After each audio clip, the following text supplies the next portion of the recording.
high-wire drama in Parliament, starring 34-year-old Wajir Women's representative, controversial Fatuma Gedi. Also starring Adan.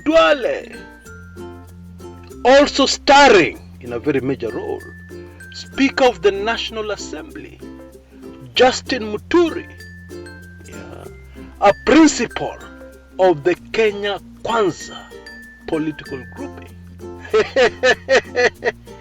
And you see, the topic on the floor of the House was hitting out, affecting in a big way a presidential candidate of the political grouping. The Speaker is in Kenya Kwanza. It was targeting Deputy President William Ruto and his land-grabbing ways. Information which is in the public domain. But my show today is super fascinating because I give you a very interesting background of this legislator from Wajir, Mrs. Fatuma Gedi. Yes, she's married, happily married. Poleni sana. And I also tell you of a deal where a young man from Kakamega, or is it Kachmega, made 2 million Kenya shillings putting together a video that was supposed to destroy Mrs. Fatuma Gedi's reputation.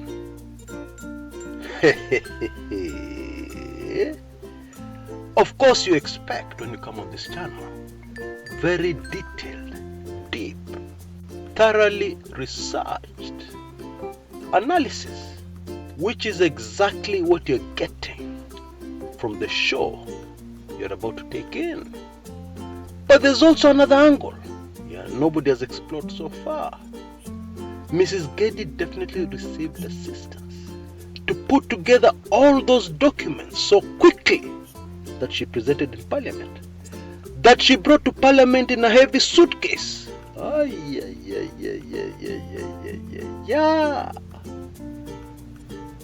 And that is why this story has a direct link to the 2022 presidential elections and the campaigns involved in that particular election. So stick with me and find out exactly how and why. Karibu sana sana. And as usual, enjoy yourself.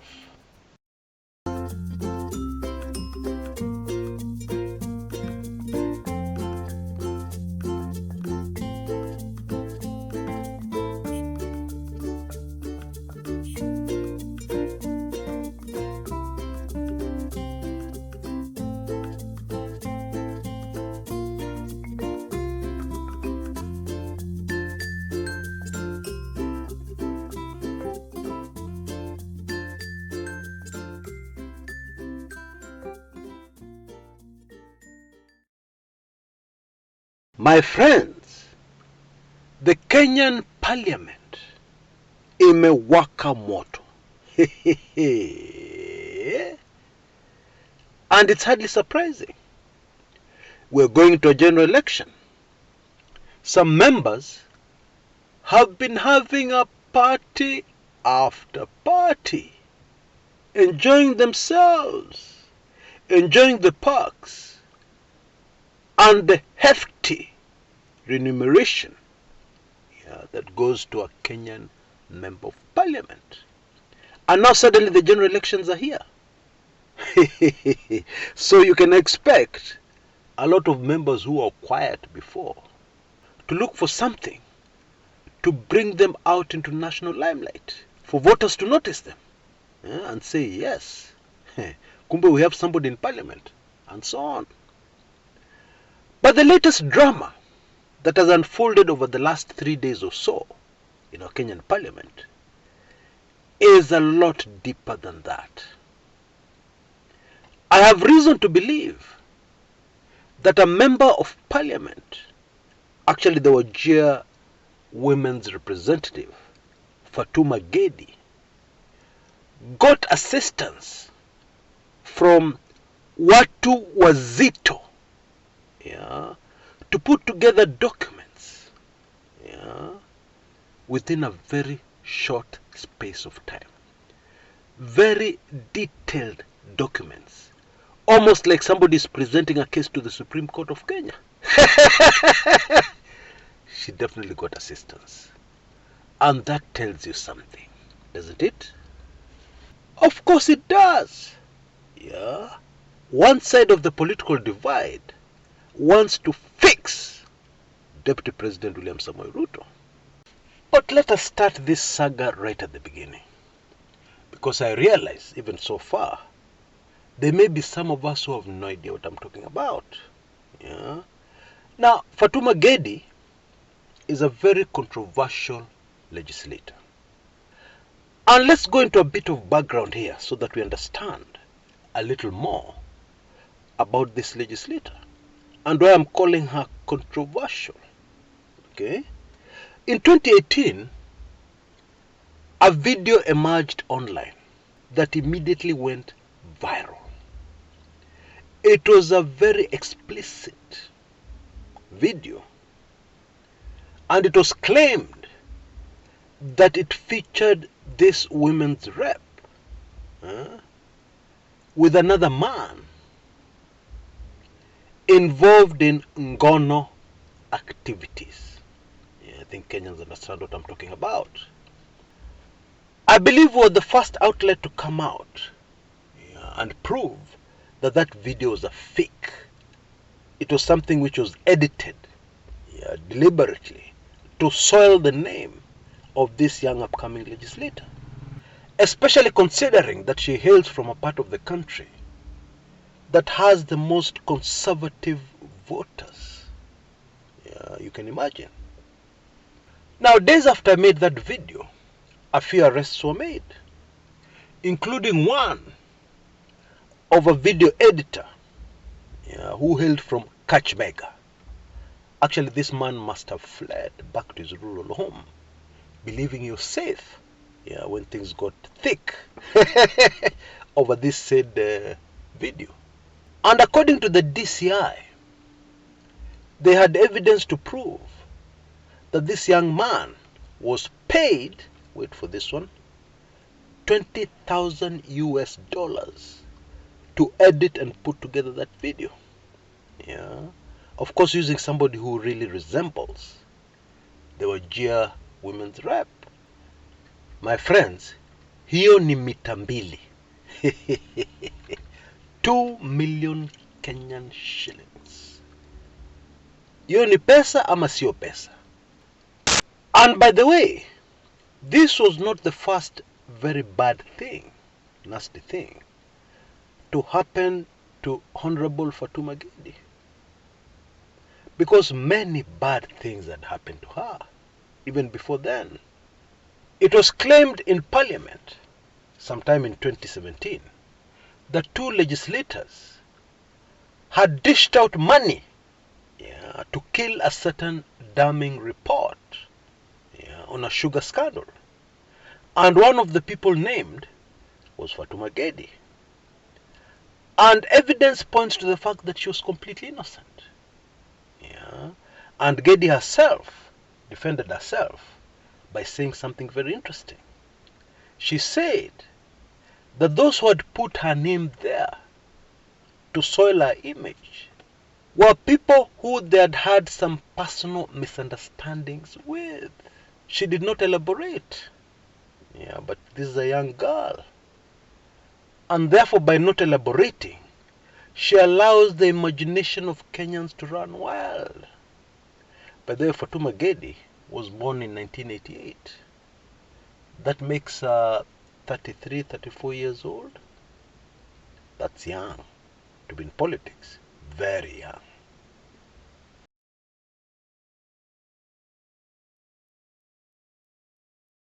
The things people get up to with their phones when they're in private. What? Well, there's nothing wrong with taking selfies. But did you know that a single idea can change your life forever?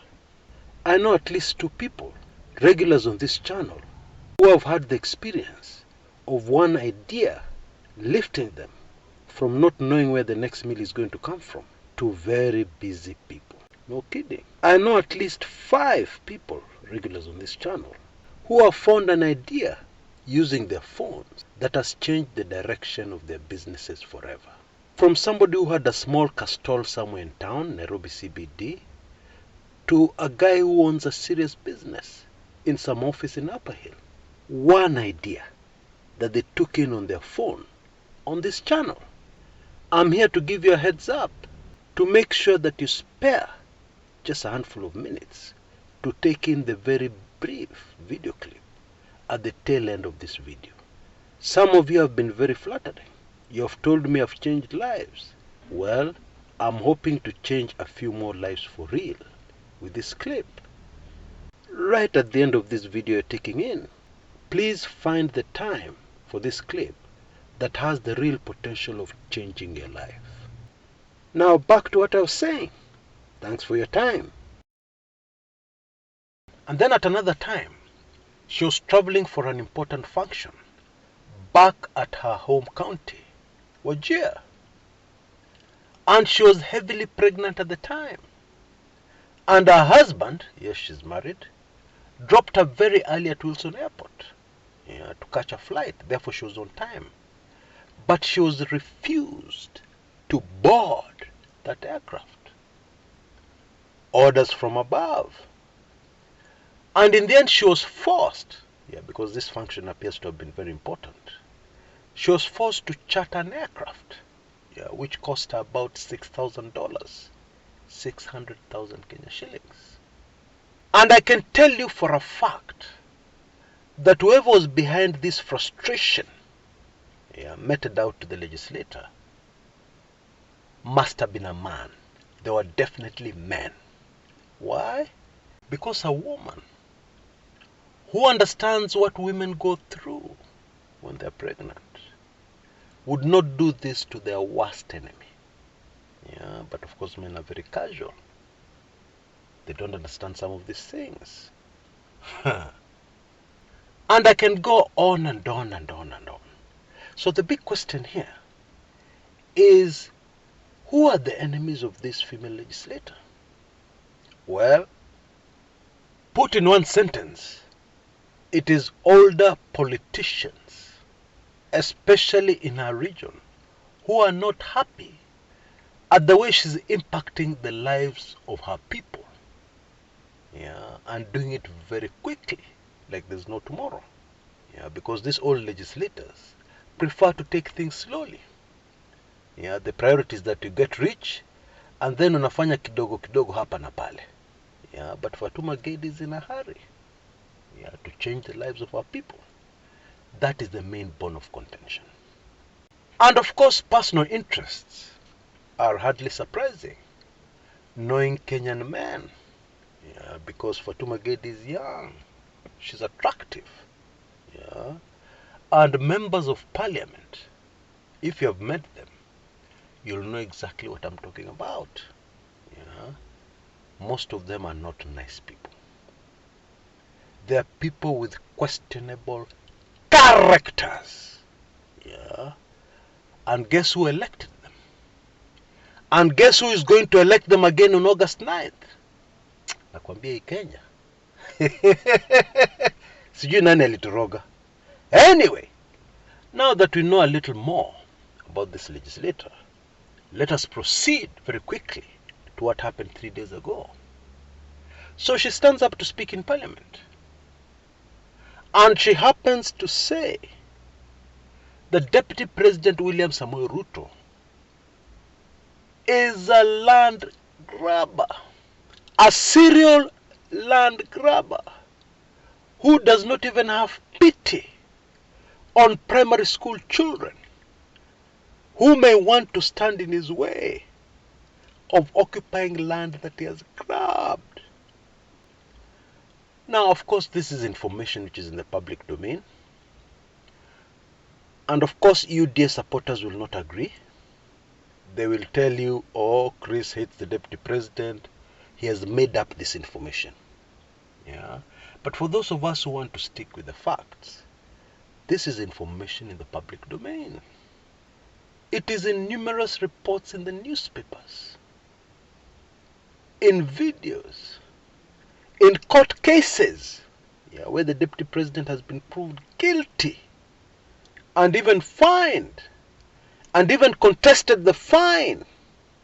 Like in the case of a man called Adrian Muteshi, the real owner of 100 acres in Trans Nzoia, which the deputy president grabbed. And then after a very long legal battle, it was established beyond any reasonable doubt that this land actually belonged to Adrian Muteshi. And it was restored to him. And the deputy president was fined. In my opinion, a very light sentence. He was fined only 5 million. But he still appealed against this fine of 5 million. And later the deputy president withdrew this appeal against the fine. But it was a little late. He realized a little late that was a mistake. Because it just highlighted and emphasized on the injustice this powerful politician had meted out to an ordinary Kenyan. A hustler, if you want to call him that. And of course today, this same man is the savior of hustlers in the country. Defender of the common man and his rights. Nakwambia hii nchi inaitwa Kenya haieleweki. It's difficult to understand. But that is the reality of the situation. And so there's a point of order as Fatuma Gedi is speaking. And the member for Endebess, a man called Robert Bukose, stands up and says, Mrs. Gedi must substantiate. She must prove her very serious allegations against the deputy president or withdraw the statement. Now, in my opinion, that was a terrible mistake. Folks, it was a tragic mistake. Afadhali angenyamaza tu. Because had he kept his peace, this thing would not have blown up to what it is now. This thing would not have gotten the kind of national attention it's getting now. Because people don't follow parliamentary proceedings.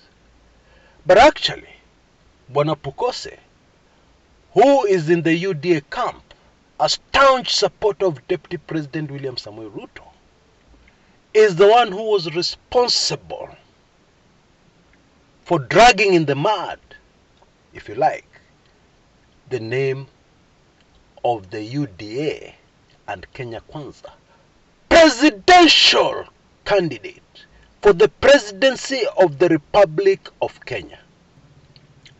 And so the speaker, and by the way, the speaker is one of the leading lights in the Kenya Kwanza grouping, which involves Deputy President's UDA and others whom you know very well, including the speaker. So the speaker rules that Mrs. Gedi should substantiate, should prove her very serious allegations. And so the legislator promises to table evidence in 2 days. And the speaker agrees. Now, I think, and maybe I'd have thought the same, that the speaker was very confident that in 2 days, Mrs. Gedi would not possibly be able to put together something conclusive and detailed. Now, many of us may not know this, but research is my business.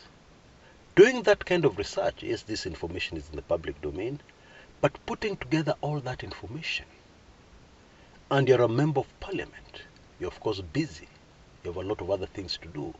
But even if you had 2 days free to put together all that information, it is impossible. Because what Mrs. Gedi came up with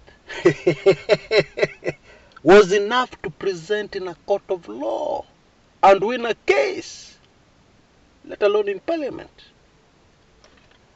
And so the Endebess MP, Robert Pukose, made a very serious mistake. And by the way, Honorable Pukose amesoma. He has got a master's degree in general surgery. Yeah, he's in the medical profession. Huyu ni mtu amesoma. But he still made a horrible mistake as far as the UDA camp is concerned. And it got very interesting yesterday in Parliament, because we had the speaker there, who, as I've told you, is Kenya Kwanza. Yeah. Very much aware that everything he was saying and everything he was doing was going into the Hansard. He was very much aware that it was important that he handles this and does everything. Yeah. Being careful to make sure that everything he does stands the test of time. But then on the other hand, he had to defend his colleague in the Kenya Kwanza Alliance to the hilt. So you could see he was very uncomfortable. And even the rulings he ended up making were very suspect. He completely refused any points of order. Admittedly, whichever side of the political divide he was on, it was going to be difficult, because what happened was predictable. All Azimio sympathizers ganged up behind Mrs. Gedi, and all UDA and Kenya Kwanza sympathizers strongly tried to protect their presidential candidate at all costs. The result was high wire drama in Parliament, and I've included that video in the description area below. You can take it in. It is drama, it is pure comedy. Several times during the proceedings, I had to burst out laughing. Very funny. At other times, I was moved to tears, especially when they recounted the fate of Bwana Adrian Muteshi, who passed on in 2020. And there are those who believe that his death had something to do with this battle he had with the Deputy President. The stress associated with battling a very powerful politician in the country, for what you know is yours, that stress must have gotten into him. So whatever disease killed him, many people believe, was triggered by this case. Now, what I'd like to draw your attention to is something very interesting. I have reason to believe that this drama in Parliament was choreographed, organized, and the objective is very clear. The objective was to highlight the character of the Deputy President. You know, years ago, very many years ago, a handful of decades ago, when I was in primary school, somebody said something that blew my mind. They told my young mind that some of the most effective techniques of torturing a person involve dropping a tiny drop of water from a tap on the same spot in the head of a person. And I said to myself, what? That's not torture. I mean, anybody can handle a drop of water. No big deal. What of course could not cross my young and developed mind at the time was the fact that even if you go at a place where there's a dripping tap and there's a hard rock where the water normally lands, you will notice that that tiny drop of water, consistent on exactly the same spot, ends up making a hole in a hard rock. What am I saying? It would seem that some very smart people have decided that their strategy of highlighting the true character of the Deputy President is to do it using the leaking tap, water tap strategy. Small drops at a time, landing on precisely the same spot. It is a devastating strategy, and a strategy that will work, whether you like it or not, because it plays right into human nature. Let me explain a little further what I mean. Instead of producing one dossier, one very thick document with many, many pages, with court rulings, court cases, incidences, photographs, etc., etc. Instead, you get this person to say this today, it causes a controversy. Next week, somebody else says something else. Then the other week, there's also something else, etc., etc. Small, tiny drops that would seem harmless to the Deputy President. But meanwhile, it is all accumulating. It is all rapidly piling up. So that when they're done, the Deputy President will be done politically forever. You know, a long time ago, I realized a very big weakness we have in our education system. And some people are telling me it's deliberate because it's almost global. And this is the withdrawing of subjects, or not emphasizing subjects that encourage critical thinking in people. So the result is, we have these days people who are very qualified, doctors, senior doctors, people who have masters in general surgery, aeronautical engineers, etc., etc., who have a problem with critical thinking and analysis. And that's why I've made a very deliberate effort, and I suggest you do the same with your kids, have made a very deliberate effort to encourage in my children critical thinking and analysis of everything they come across. Because I know this is not a skill they'll get from their schooling. My point here is that if you're to release a heavy dossier with evidence, photographs, etc., etc., it is impossible for the public you're targeting to digest it all. They'll have indigestion. They'll vomit that information. They'll never take it in. That is the truth. So, this is why this small trickle, small drop strategy is perfect. Because each of these tiny small drops of water that is seeking to make a hole in this hard rock is going to be analyzed.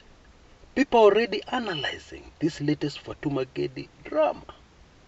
And they'll continue to do so in the next few days. And all this information, as I've already said, will ultimately have a very big impact. Because I've said it before on this channel, never in the history of Kenya have we had a presidential candidate like Deputy President William Ruto. Now you see, Mutasi, it is just cold, hard facts. Because when a court finds you guilty of something, that is not hearsay. No. It means you have been convicted of doing wrong. It has been proved beyond any reasonable doubt. When tiny small primary school children are tear-gassed at a primary school, that is not hearsay. You can't even make that up. And they're tear-gassed because somebody wants to grab some land, and these two small children are standing in the way, because that land belongs to their primary school. And of course, all this information highlights the character of a person. I have no problem with whoever you want to elect. It's your right. It's your voter's card. Elect anybody. But what I'd like to urge you to do is to think through your decision. Because your decision will not only affect you right now, but it will affect your children and your children's children into several generations. I don't know how many. That is how critical that decision is. And so it stands to reason that at least before you make such a critical decision, you think through your decision. Why are you doing it? Is it just because of emotions? Do you want to hit back at somebody? That's not a good enough reason. In case you need to explain it to your grandchildren one day, it's not even a reason. Anyway, I suspect this is not the end of this Fatuma Gedi drama. I suspect that other things are going to happen linked to this very dramatic session in Parliament yesterday, triggered by another one earlier on 3 days ago. So let's wait and see what happens. If you've enjoyed this video, please forward it to a few friends. If you've absolutely not enjoyed this video because you're a new DA, that's okay. I'm hoping that tomorrow I'll make a video that pleases you. Until next time, this is Chris Kumekucha.